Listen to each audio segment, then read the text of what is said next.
as a linguist, when you go back and you're reading history through the lens of a specific ancient language, how much how much does that affect how you listen to the story versus being having it translated to you?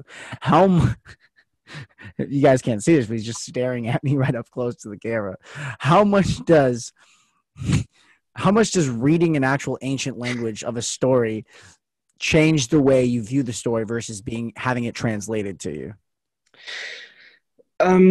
Translators can, it all depends on the philosophy of the translator. There are some translations of the Odyssey, for instance, that are much more faithful to the original text, and there are some that are more liberal in their translation.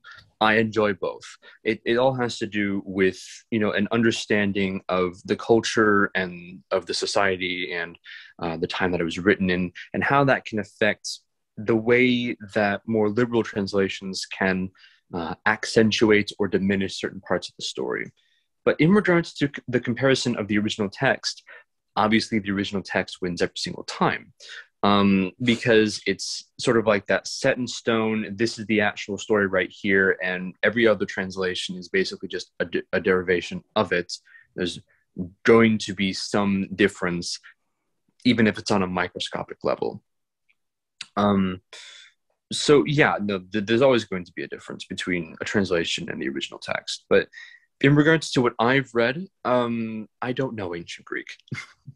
But I have read Beowulf in the original Old English, and it's certainly a more poetic style of language. The more contemporary Old English of, say, Alfric of Ensheim is very much so simple in comparison to the language of Beowulf. As I said before, it's more poetic. It uses a lot more metaphorical language.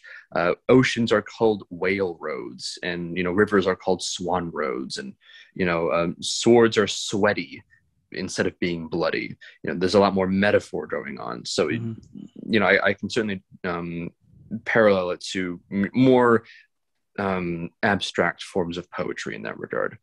And oftentimes, these nuances are just translated over for the sake of clarity.